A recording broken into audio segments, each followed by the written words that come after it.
Well, here we are. It's episode 4. Yeah, episode 4.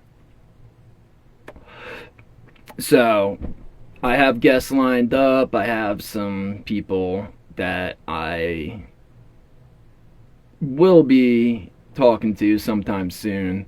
But with the holidays and the off season and all that, it makes it quite difficult to make this all work. And something I suppose people don't know is, so out here, I'm in the middle of nowhere. I am not in the most remote part of the lower 48 states, but darn close to it. You know, grocery shopping is, if you want to go to a normal store, like a normal world store, we're talking 2 hours drive, and that's to like a crummy normal store. So we're really out here. We're far out. The podcast takes place in an abandoned town. I suppose a ghost town, but technically on the outskirts. So we're out here on the outskirts of a ghost town in some of the most remote parts of the country, which to me is amazing. It's why I moved out here. It's what's inspired my life and got me to this point that I'm doing this. So I guess today we're just going to ramble. It's just going to be me. See how it goes. Something I wanted to talk about was, America. America and the pursuit of happiness. I was thinking about this morning, and there's a lot of stuff going on in the world right now. Crazy stuff, and I'm not just talking about here in our country. I'm talking about all over the world, all over the place. It's crazy. And I, there's no sense getting deep into politics or anything like that. That's not what any of this is about. It's not what my life is about. I try to, I enjoy a good conversation and a good debate, but politics, as everybody knows nowadays, it's forbidden, You can't talk to anyone. There's I don't know, in our country, I suppose there's four different groups, 4 different parties in a sense. And it's like walking on ice, it's like walking on a fire without knowing you're walking on a fire. It's dangerous. So yeah, but I wanted to say, we live in America. This is the best country on earth. We all have what we have because of America, including our problems, all of our, our first world problems and all this stuff. I think people nowadays, maybe here in America, they tend to forget what we have, what luxuries and pleasures and freedoms, everything we have. We can wake up each day and do whatever we want to do, no matter what. You might have things that you want to do or you have to do. We'll say what you have to do, but you don't have to do shit. You can wake up any day, say you're out there in the normal world, you can go out there and wake up and just say, no, I'm not doing this today. I'm not going to work today. I don't feel like it. And you don't have to make up an excuse that you're sick or your dog ate your underwear or, you got poisoned from some bad turkey last night. You don't got to do that. You can call your boss and just say, hey boss, I don't feel like working today. And maybe you'll get fired, maybe you won't. If you have a good boss and a good work ethic and everything, I suppose you can get away with that. I have in my life. Honesty seems to do a lot more. No sense lying saying you're sick for one day. Everyone knows you're not. So don't be silly about it. Just say you don't feel like coming to work today. You feel like shit. But we have the freedom to do that. We can do anything. Could we lose our job, and could this have a whole bunch of repercussions and everything? Of course. Of course, everything has repercussions, But you're free to do that, And I don't know what other things there are out there. There's a lot of countries where just our whole fabric of life here in America is so different than elsewhere. I mean, hell, my fabric of life where I am and how I've been living for, a decade or so is a very different from a lot of America. So, there's so many different things out there. And we have that freedom. We have the ability to do whatever we want every single day. And I'm happy about that. I think a lot of people don't necessarily take advantage of what we have, because not only do we have the freedoms that we have here, we have the physical geography of our country. We have one of the most diverse countries on earth. I mean, there's only one other country that's comparable, and that would be China. China has everything we have except, geologically speaking, except I suppose bigger in a lot of ways. Bigger mountains, bigger deserts. But yeah, other than China, there's really not much. And that's why a lot of people from China are always in America, because they recognize this, they know this. And yeah, I mean, it's really cool. If you don't like the cold, you can go to the hot. If you don't like the hot, you can go to the windy. You can go to where it's damp and a rainforest or a desert or mountains, or we have in our country, we have the oldest trees on earth, the biggest trees on earth, the tallest trees on earth, the largest organism on earth, the highest recorded wind speeds on earth, some extreme weather, questionably the hottest place on earth, some of the deepest places on earth.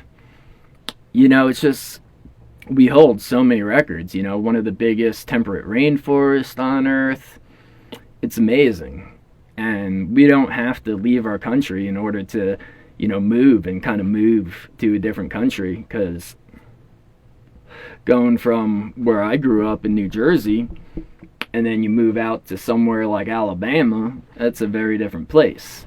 But to be fair, New Jersey, compared to just about anywhere in the country, is a very different place. The New Jersey area has less in common with the rest of the country than your next region does, compared to the next region.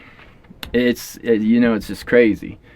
But we have this opportunity, and I think even though I might talk shit on New Jersey a whole bunch, New Jersey taught me the world and showed me things that happen and made me question what's out there and what else there is.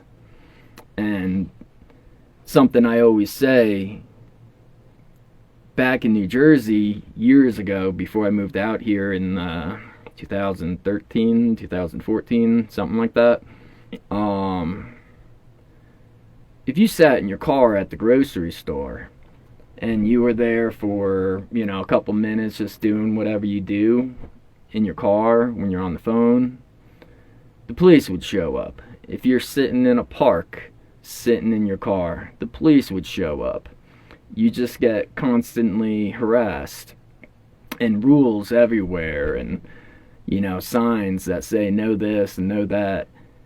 And it showed me that the world's kind of crazy, and when I was a kid, I was diagnosed with ODD, which is oppositional deficit disorder, which I always thought, even as a kid, I was in 8th grade, I believe, and That's insane. You know, like an eighth grader that's oppositional. Have you ever heard of such a thing? It sounds insane. But I guess if you're like a little more oppositional than your average oppositional fella, then you get diagnosed. And that's something like I always thought it was a joke, but reflecting right now, I'm off grid in the middle of nowhere. I live my life pretty much off grid, other than a Facebook presence and now this, but that's a whole different discussion. But other than that, like, I've come to learn that most of everything I was taught growing up was the complete and polar opposite of what we're supposed to do. Or not what we're supposed to do, but what makes sense. Like, I don't know, an example of this would be, well, this is just a really simple example, but credit. Like, you're raised to be able to have good credit and work on your credit. Not only should you have good credit, but you should work on it. And we've been told that you should always be working on it. And even if you don't need the credit, just have a little credit card so that you can have your credit. And all that is for the ability to acquire things that you cannot afford. So right there, that's the first thing. If you can't get it with the means you have, that means you don't get it most of the time. So that's mistake number one. Mistake number two is the idea of, when I was real young, right on the edge, I guess, I was told to have a savings and save money and save things that are worth money because, it's good to have a savings and everything. And I didn't, I was horrible at it, but that's what, used to be the norm. And now the norm, screw the savings, just have good credit and work on your credit. And that's ridiculous, because if you work good, you save your money, you're wise with your money, then you can afford the things you want. And someone might say, oh, well, you can't afford it. Well, if you take off all the bullshit you waste money on, credit stuff, credit cards, payment plans, paying off a drink or a pack of gum off of Amazon. I remember when that started, that was crazy. I was getting something for like $2 and it offered me, like 12 payments of, 5 cents or whatever it is, 10 cents. And I was like, what the hell is this? Like, that's insane. So if you get rid of all that stuff and you get rid of all these other stupid things, these apps, these subscriptions and all this, like, holy crap, you got a lot of money all of a sudden. And just save that, invest it, put it in the right places, and then you can get by without worrying about credit. And now that you're not worried about credit, your job opportunities open up. You could you can't get credit if you're working under the table, or you're being an entrepreneur. A lot of the times, or you got to prove yourself more and everything.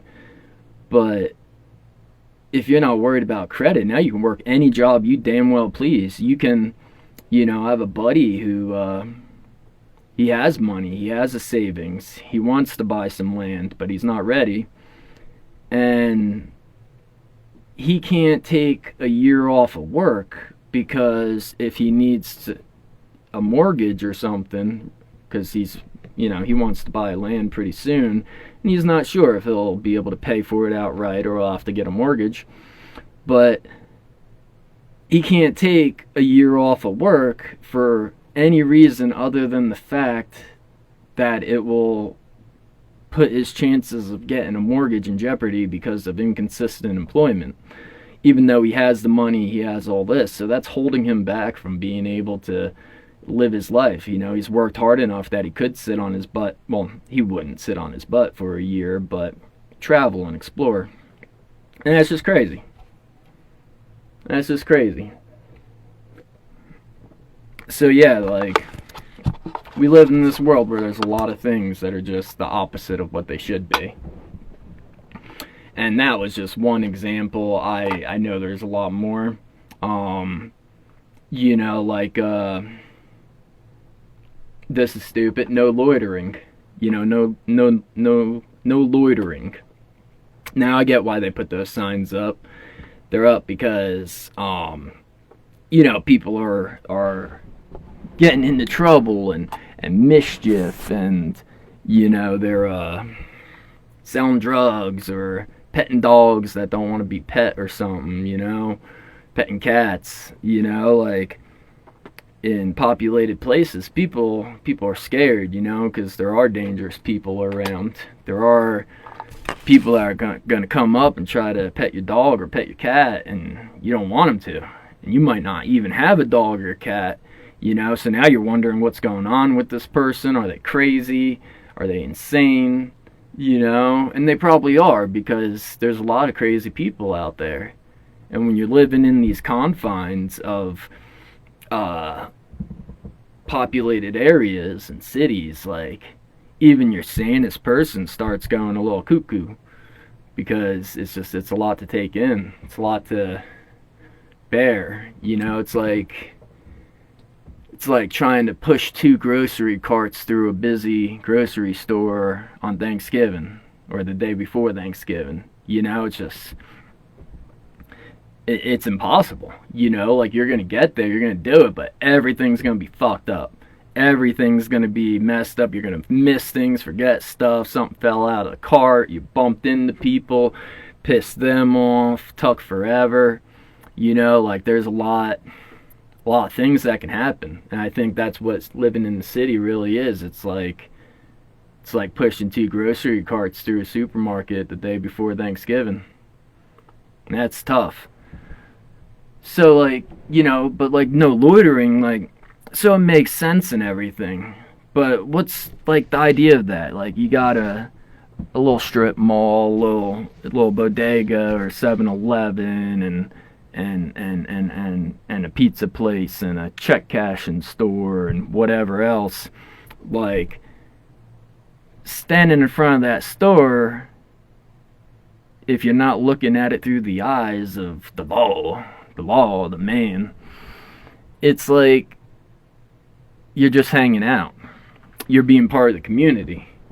Like, when I was a kid, the Italians would, they'd be places. They'd certain stores they'd hang out at, certain parks, standing in front of certain stores, and then there was always that guy, like, when you were a kid, there was that guy that was like an older dude, probably like 22 or something, smoking cigarettes somewhere, and like, he had something to say to everyone, and it was just like interaction and socializing and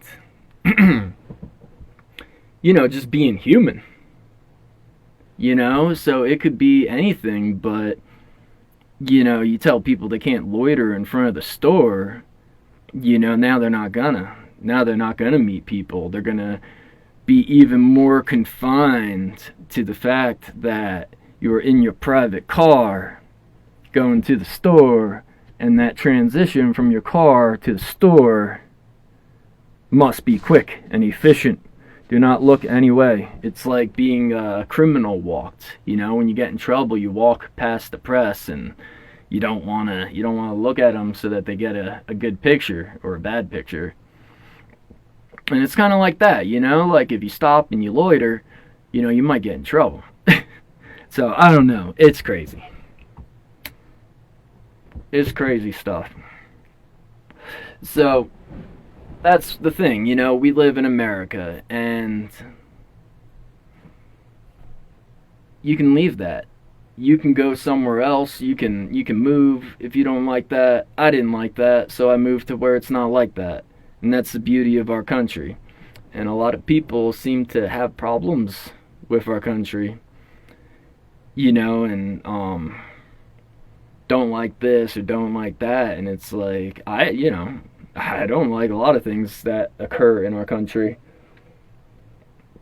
But I can go somewhere where I like what happens. And in places like here, you have to try and make an effort in order to find out what's going on out there, find out what's going on in the world. So cut off, like me especially, you know, I gotta go travel through the woods and over the river and then drive a handful of miles just to get to a tiny, tiny town. You know, it takes effort. And when it takes effort to learn about what's going on out there, whether it's local or it's, you know, national or worldwide news and stuff, you got to make an effort. So the more you separate yourself from having all that stuff constantly blown into your face, the more you realize that it's a choice. The more you realize that no, most of this does not affect me. You know, like what affects me is what I'm doing. And when you're doing that, you see other people doing that too, and realizing that they are the dictators of their own lives. I guess that's like when it's good to be a dictator. But you get to do that. And I think that's the glory of our country. I think you could probably do that in a lot of places, but just because of our geography and our freedoms that we have here, it's just that much better here. And yeah, I don't know. And there's also this thing I see out there, like a lot of people with money, they wanna experience being poor. And it's quite amazing, you know, like there's a lot of people. I did van life for, you know, a good amount of years, and you know, I did it just because I fell into it. I was working with the National Park Service.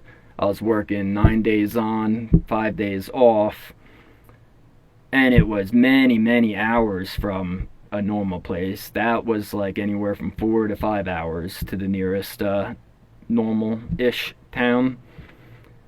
And out there, like having that 5 days off, and just because of the life and the remoteness and everything, you had to have a bed in your vehicle and food and camping stuff and all that, because on your days off you're going out, and just to go to the grocery store, you know, you're talking 8 hours of driving round trip. So it's an overnight thing. So I kind of fell into it, and by the time I decided I was done working with the National Park Service, which I loved, it was one of the most amazing things on earth. It changed my life.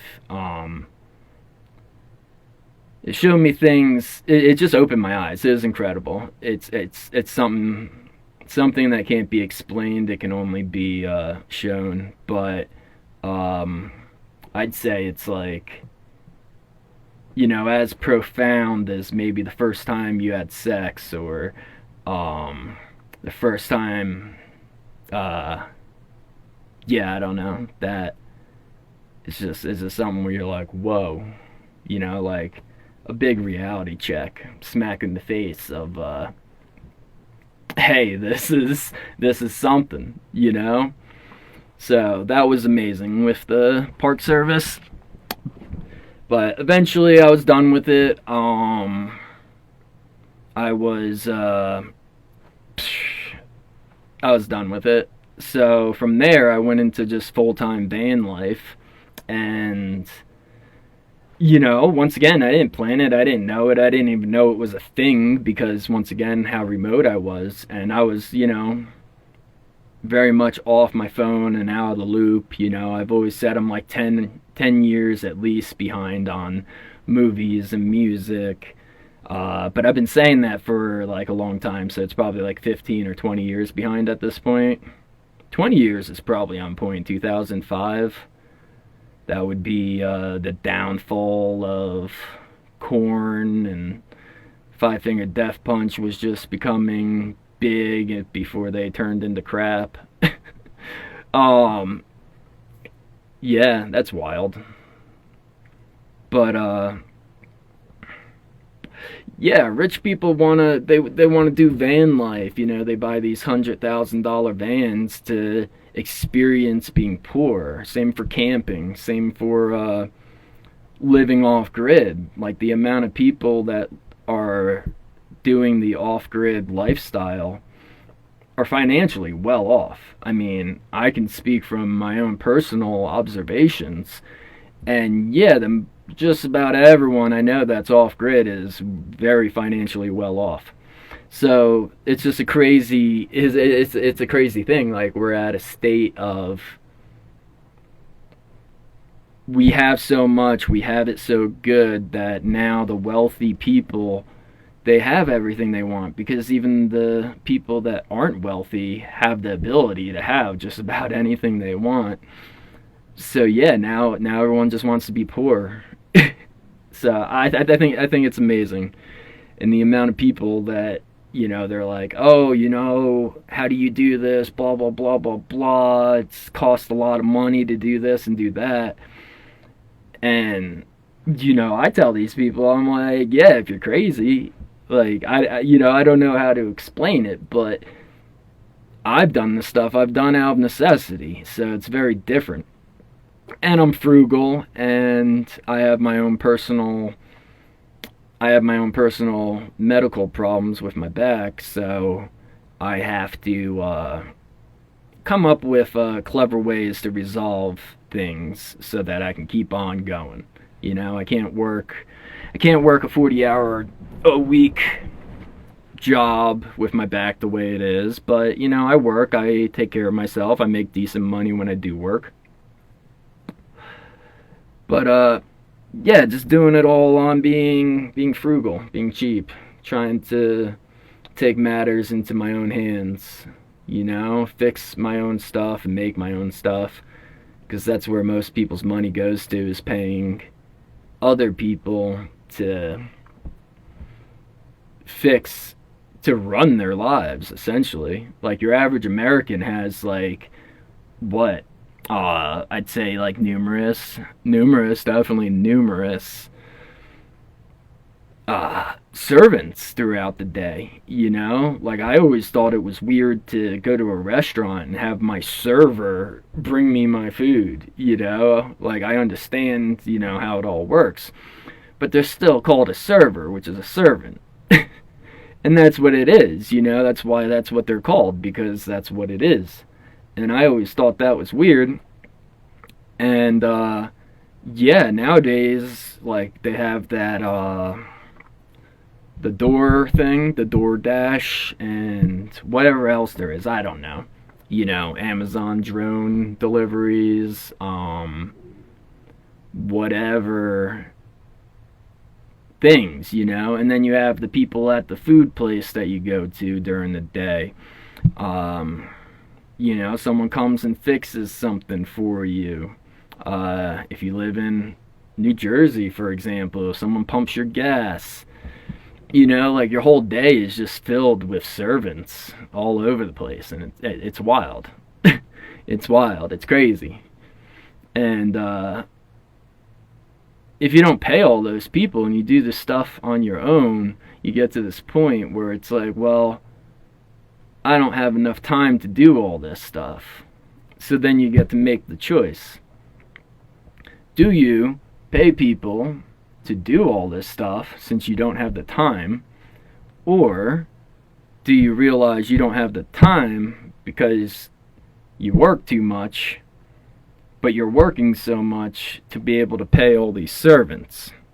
So if you stop working so much and do all your own things, this crazy thing happens. You have more money. You have more money by working less and doing more of your own things. And then at that point, you can move, you can do this, you can do that, because you got less holding you down to where you are.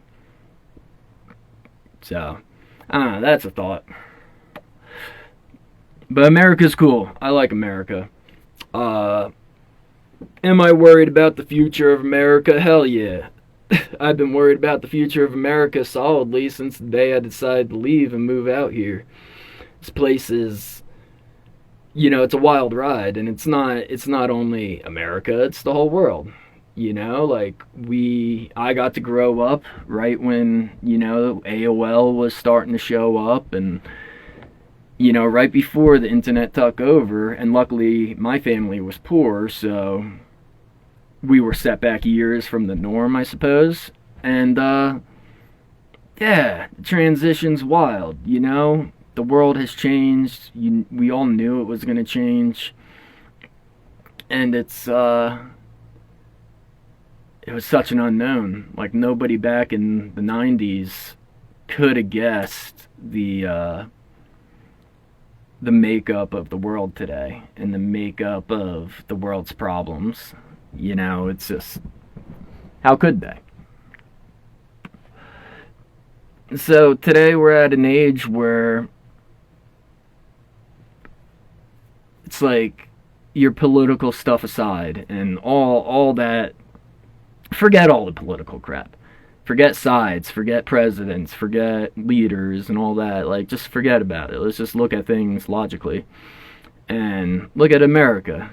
Like, we are a part of a system that worked very well at a certain point in time. Like, my grandparents were born into America at its finest, and there's a reason why there's a generation called the Greatest Generation, because they had the greatest lives. Like, they had the American dream when the American dream was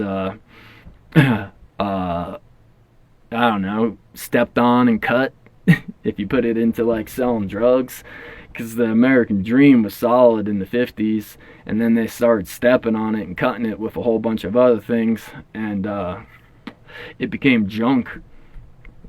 And that's what happens with drugs too. So what happens with drugs, then you keep doing those drugs and you die. And that's kind of the thing. If you keep trying to pursue this old image of the American dream, it's gonna kill you. And doesn't mean that there's not an American dream. There's an American dream for sure. I'm living my American dream. It's just not what it was back then. And I think we're in a time of evolution where people are realizing more about what the world is and what our country is and how it runs. And I believe more and more people are opting out, and they don't want a part of it. They don't see the benefits. They don't see the perks. And if you look at things through historical context, where we are now in the 20s isn't that far off from the 1920s. And same thing for the year 2000 versus the year 1900. So history repeats itself, and also logic just kind of adds up on this. But it seems like, our new modern American dream is going to show up in the next, 20 years maybe. And that's going to be like another golden age. But we all know what happened in between 1925 and 1950. And by all means, I believe those things will happen again. Not in the same order, not in the same way, but financial problems and conflict are inevitable. And maybe because we're so advanced, we can speed things up. Because that's the way I see it. Like, as much as I'd love for the world to be a cooler place and a nicer place for everyone, where everyone's doing whatever the heck it is that makes them happy, I know that we gotta suffer. And especially, a lot of people personally do need to suffer and like understand some real suffering, because that's what makes people great. And I come from a generation born in 1988 where coddling really started, and it was crazy. I wasn't, I got wooden spoons and frying pans and belt buckles cracked over my head my whole childhood, and that did good for me because I needed it. Not everyone needs that. I did. Some people are just dumb. And I wouldn't say I was dumb, but yeah, I was dumb. Yeah, I was definitely dumb. But yeah, we're at that point, something bad needs to happen. Like, people need to have a shared struggle, because that's what life in the desert is. And I believe it's already been said, possibly in every episode so far, that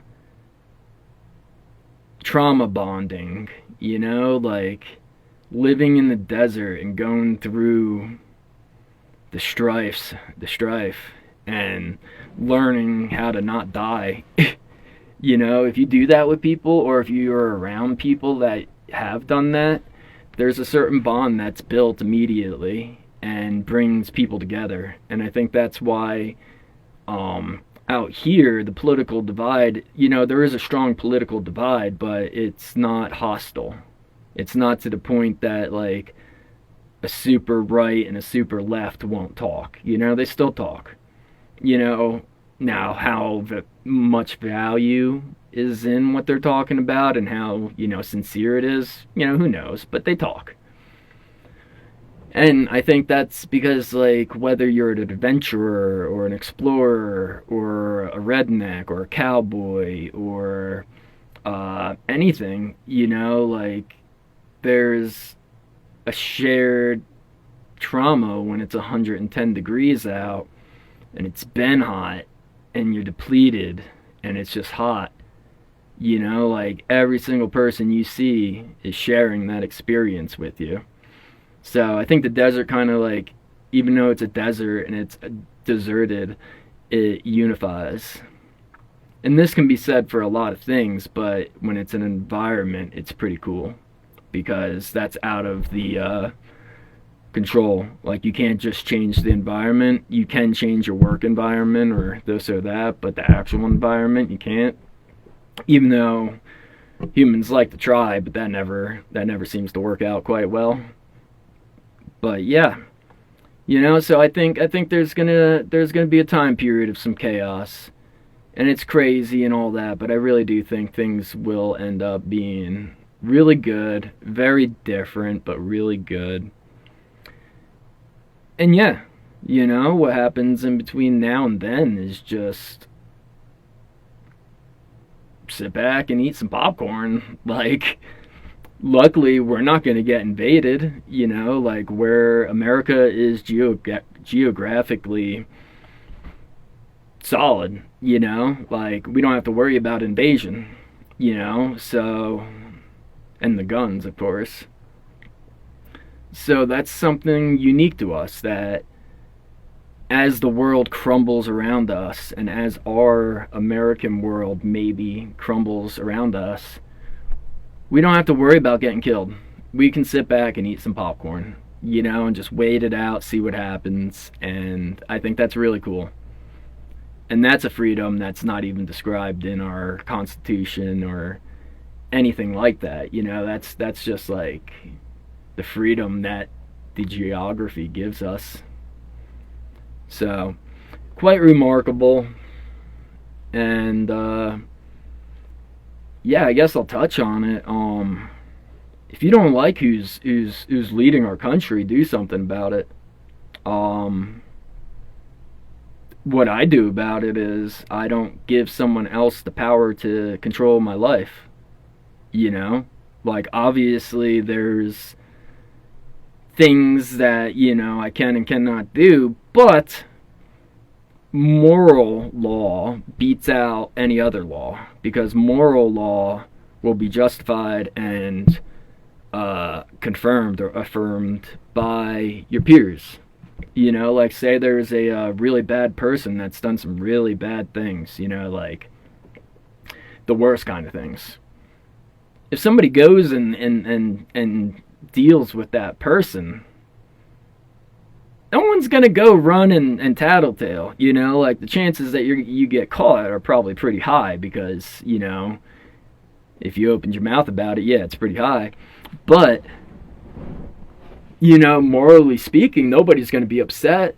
And that's the thing. Like, the more we adopt that kind of thing, where we put our moral laws above anything and all else, we can start forgetting about some of these laws out there that are just stupid. Like, I don't know, seatbelt law. Do I believe seatbelts should be worn? Hell yeah, they save lives. I don't want to wear my seatbelt though. If I'm in a city, which is very rare, but if I'm in a city, yeah, I put my seatbelt on because people are crazy. But if it's just up to me, and my only dangers are my actions, a vehicle malfunction, or an animal in the road, with very few other cars in sight, no, I'm not wearing my seatbelt. I'm putting myself at danger and only myself at danger. And, in some places, a lot of places, you'll get pulled over for that. But luckily, in places like where I live and where I roam, you won't get pulled over for not wearing your seatbelt because the police, no, they're human beings, and they're like, they just don't necessarily agree with the fact that you can penalize someone for not wearing their seatbelt. And there's laws and they're supposed to do this and supposed to do that, but they have an understanding based on their morals with their peers, their bosses, and you. So yeah, it's just where you put the power and who you give the power to. And you don't have to give the power, And the more that you become self-sustaining in any way, shape, or form, you become less reliant on the societal norms, and therefore the rules of said society don't apply to you as much anymore. And it's not that you're breaking the law and this and you're being an anarchist. No. There's rules put in place for people that need rules. That's why we have these rules. Like the rule of which way you drive on the road.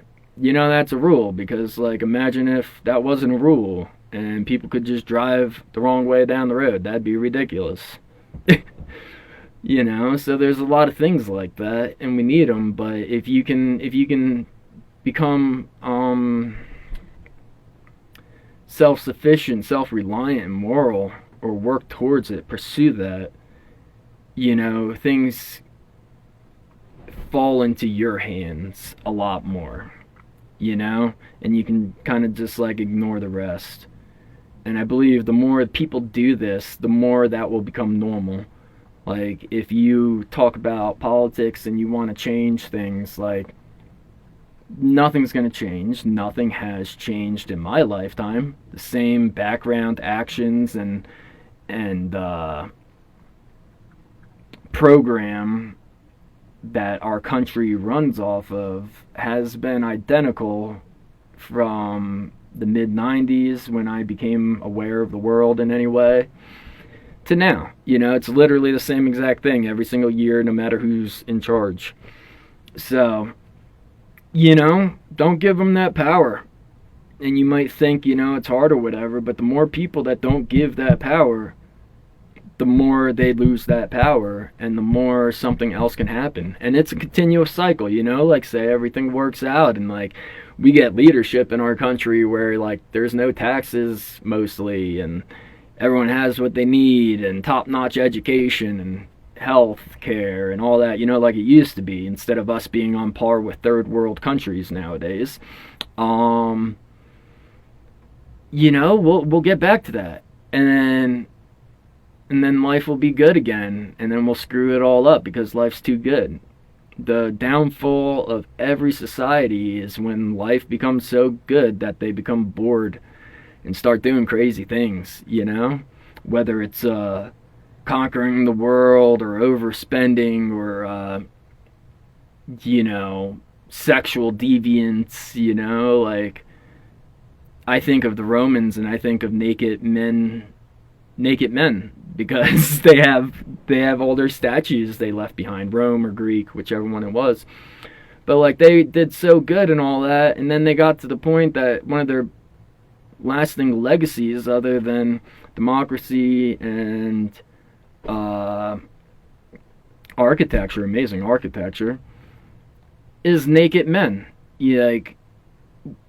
anyone that knows any little bit about history can imagine a naked Greek guy, curly hair, very feminine pose, with his balls and wiener hanging out, and then we know what happened, that empire fell pretty damn quick once it was at that point, because boredom ruins things, because you stop pursuing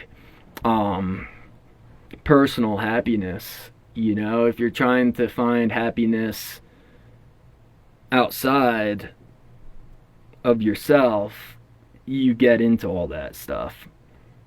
But the more you pursue happiness within, it brings you on a complete different path, And the ones looking for happiness outside of themselves normally end up trying to turn around and take the other route.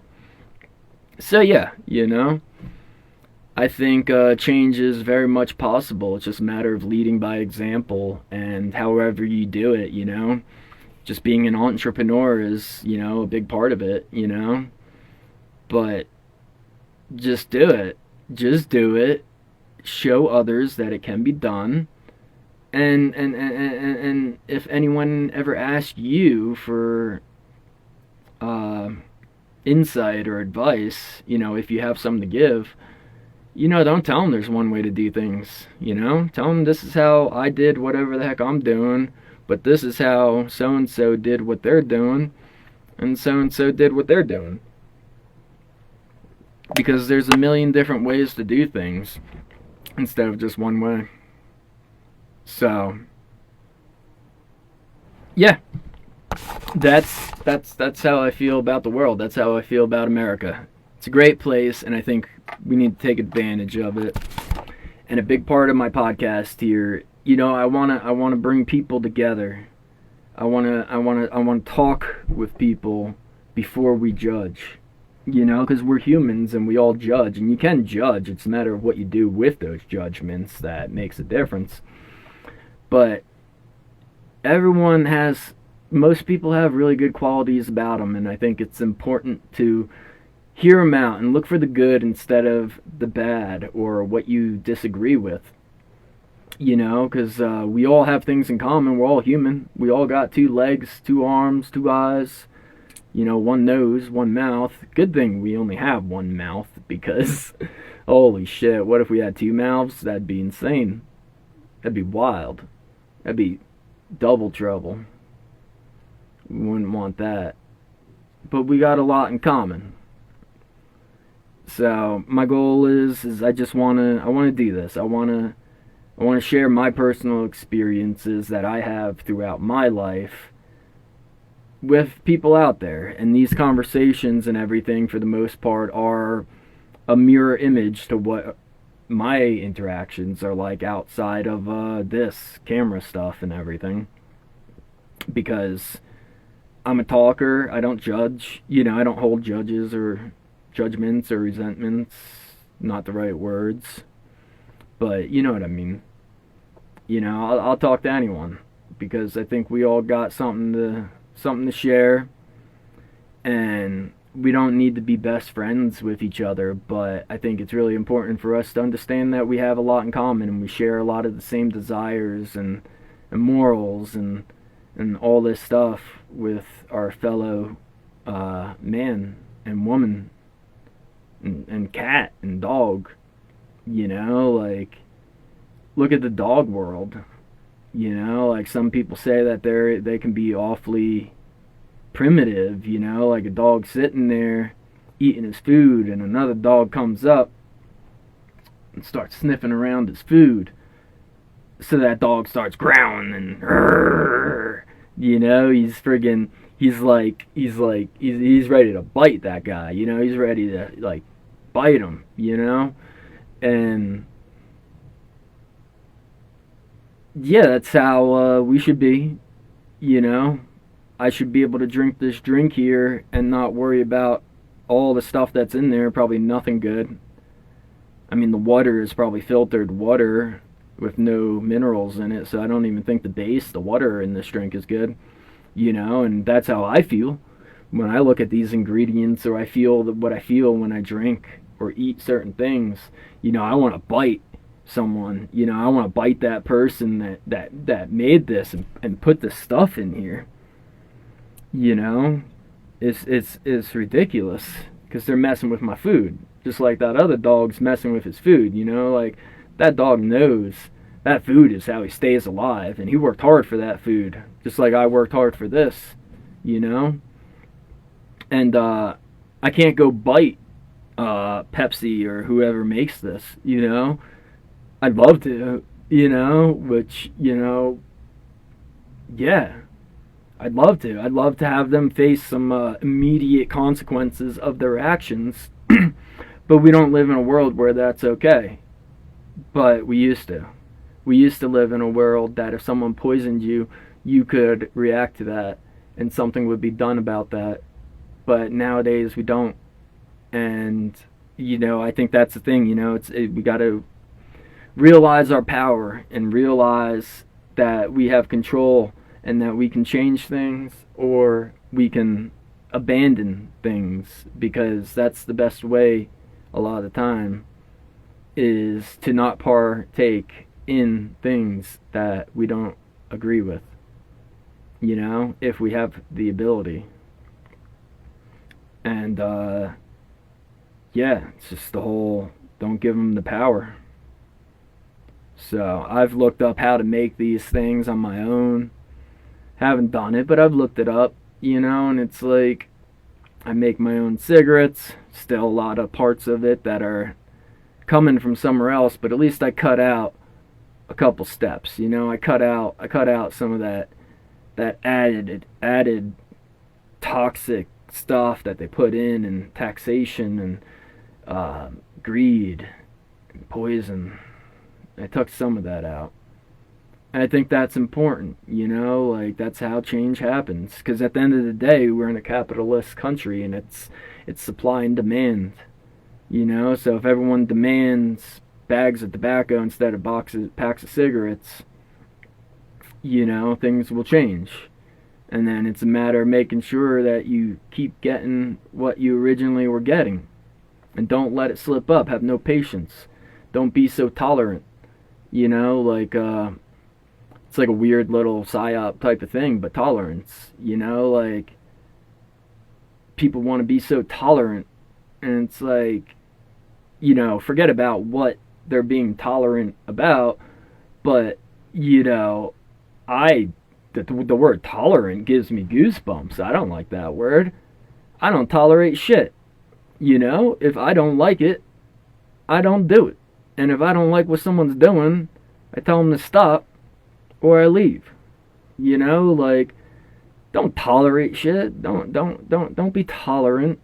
Don't be tolerant to your partner. If you're being tolerant to your partner, that's just a festering wound right there.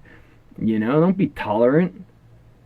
It's like they say to the kids, I will no longer tolerate your attitude. And they're saying that because you have tolerated it a little bit, and the only thing that has come from that is it became out of control. And yeah, that's what happens when you tolerate things. I think we can find a lot of examples of that in our world, in our country in the last decade. Screw being tolerant. Don't be tolerant. Oh, you're going to tolerate your crummy existence where you might be, if you're living a life that, you're in debt and stressed, don't tolerate that. Screw that. That's silly. Stand up to it. Be a man, be a woman, be a human. Be alive. Like, don't be woke, be alive. Be aware of your surroundings and coherent and confident. You don't have to know what you want, but you should know what is acceptable and not acceptable. And there's a lot of things in, I think, people's lives on a daily occurrence that is unacceptable. Like Verizon not having someone you can talk to on the phone anymore. Unacceptable. That's why I'm getting rid of Verizon finally after, 20 years or something like that. You know, like, don't tolerate it. And there's a lot of crazy examples out there. You know, like making you pay for bags at the grocery store. Like if you wanna make recycling a big deal and not have plastic bags, whatever, so be it, It's like a tiny drop in the bucket, but it'll help, of course. Yeah, why not? Don't start charging people for paper bags. Paper bags were always free, you know? Don't start charging people for paper bags. What is that? You know? And then you have the self checkouts, and now stores are starting to like kind of go away from self checkout a little bit. And I wouldn't be surprised if all of a sudden on your receipt at these stores they're going to charge you for your cashier service. Mark my words on that one. Never thought of that until right now, but I would not be surprised. Because, yeah, now they just set it up, they tuck it away from you now. If you want it back, you gotta pay for it. It's crazy. It's crazy. So don't go to those stores. That's what I did. Like for example, during COVID, I live my life, and my life is very much in quarantine. So I didn't care for all the rules and everything when I was out adventuring and whatnot. And I live my own way. I don't get sick. I don't go put myself in situations where I can get sick. Never had COVID. Never got a vaccine for COVID. And I never wore a mask. And the places I went into that wanted me to wear a mask, I wouldn't fight with them or anything. No. I just tell them I don't want to, and then if they give me a hard time, I'd leave, and they didn't get my money. There's no need to fight. There's no need to make it political or to fuss. I don't agree with the way that business treated me, so therefore they do not get my business, and that's what you do. That's how you make shit happen. That's why one brand of soda is better than the other brand of soda because people buy the one they like. And if they don't like it, they don't buy it. So, that's what you gotta do. But I'll be back. I gotta go hit the bathroom.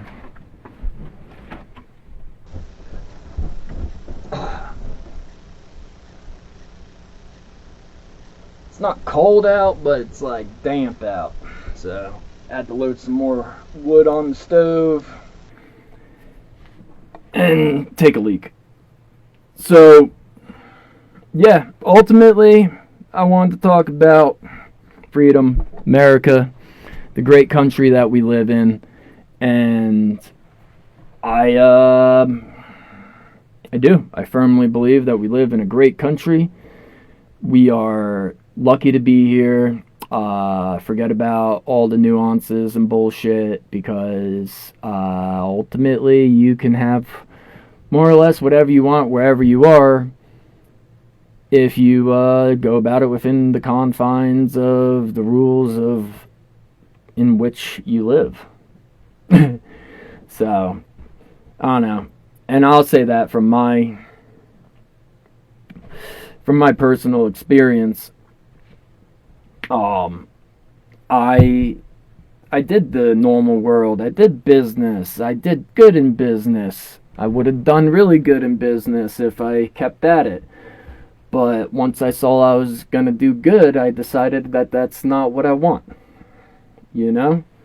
And, I have a criminal record, and I had a reputation, and I was able to turn all that around and gain the trust of people and have successful businesses and be welcomed into people's homes with, their money and their wealth and their families and all that, and working for the federal government with a criminal record.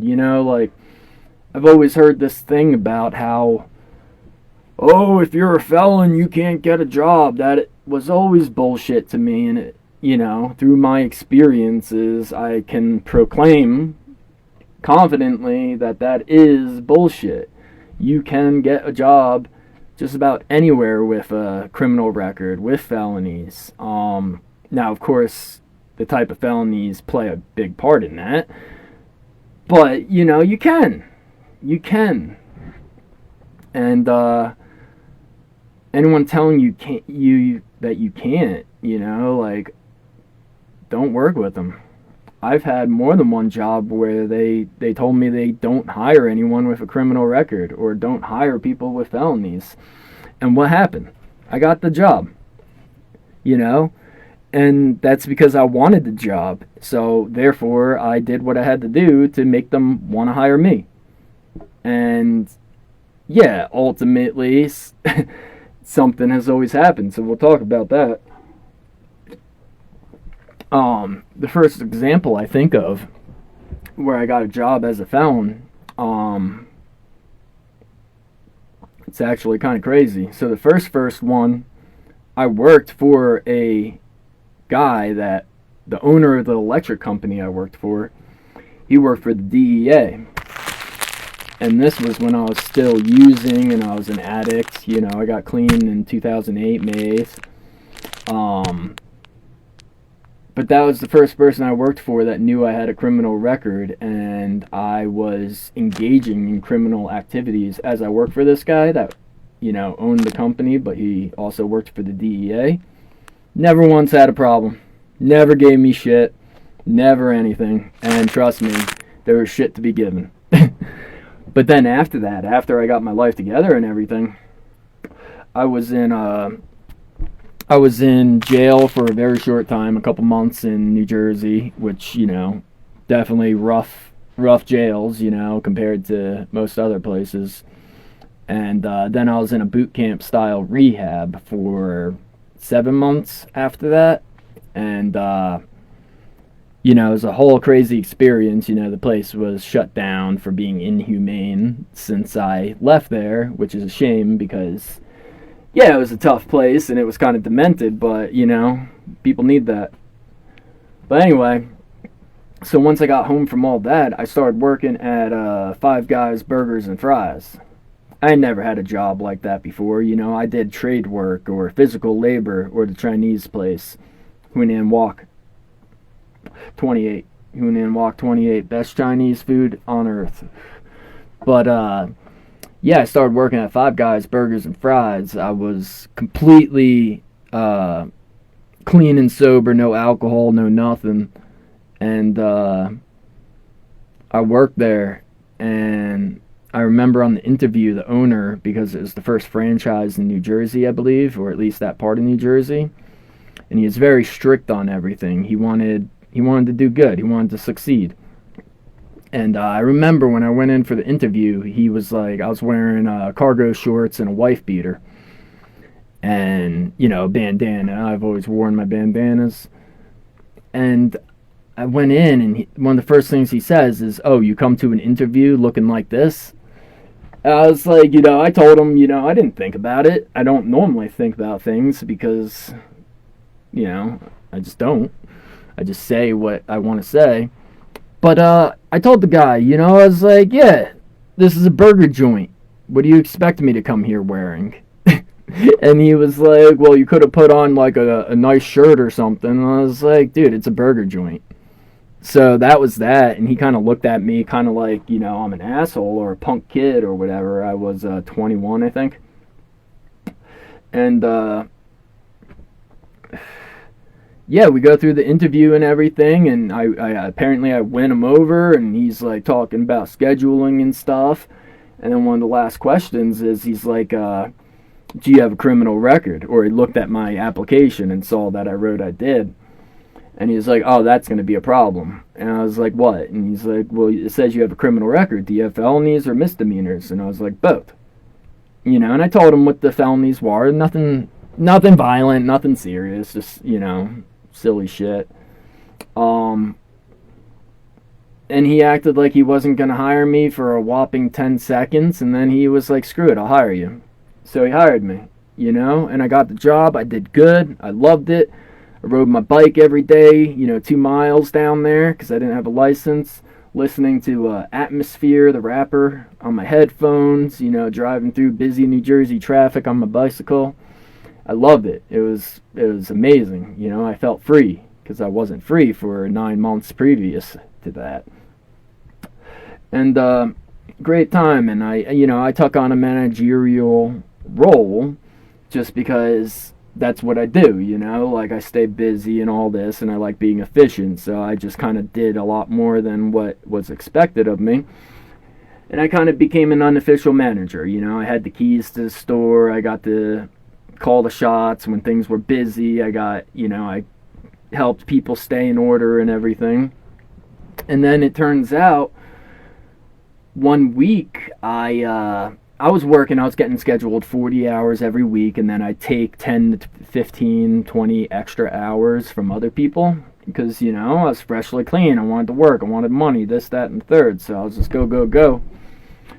And all of a sudden, I get cut back from 40 hours to like 25 hours the next week. And that never happened before. Like I was a permanent, full-time, 40 hours minimum a week dude.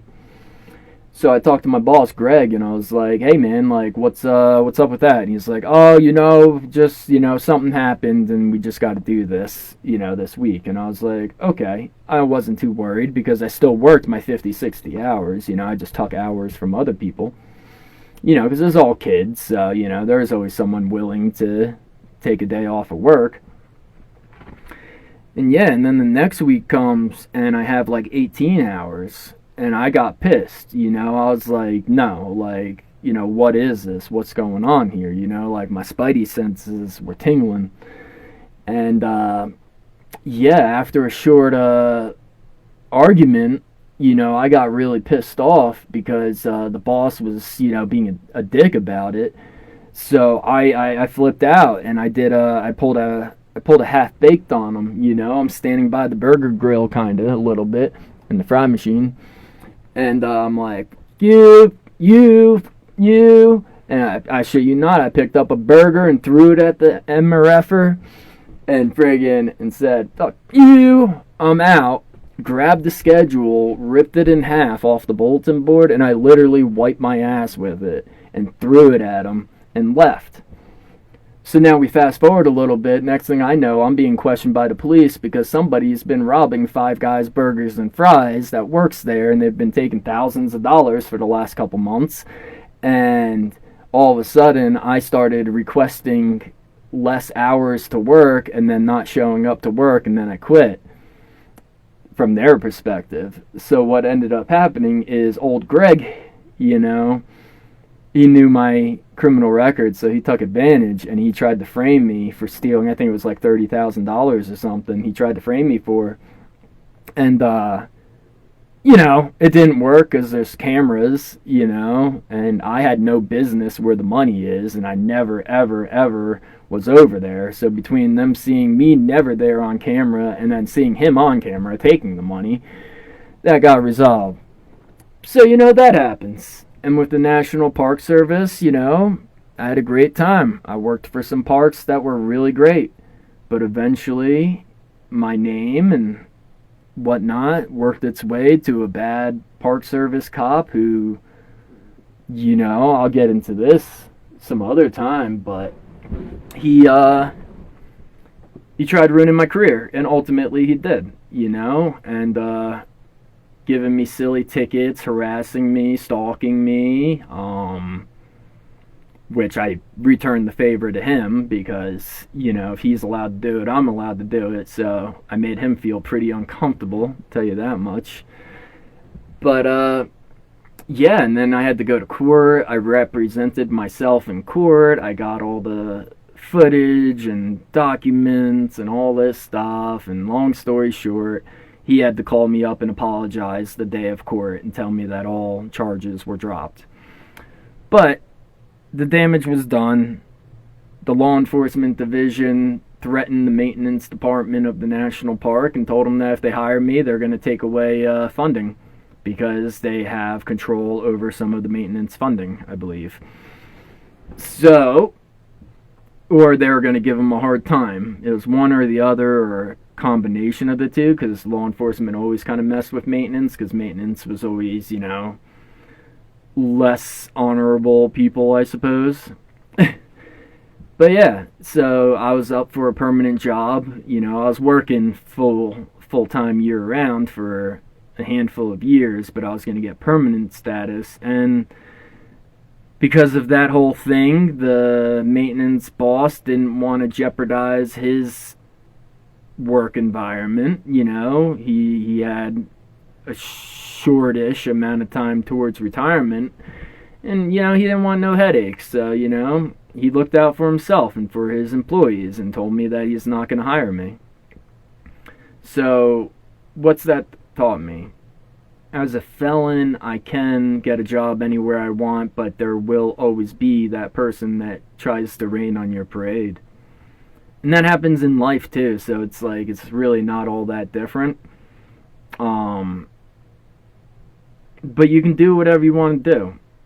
And that experience just showed me, like, I worked for myself most of my life. I worked for the federal government. I've had a lot of really weird, unique jobs in my life.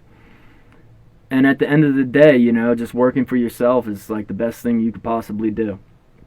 You work for yourself. You choose your own things. You choose, most importantly, who you're working for.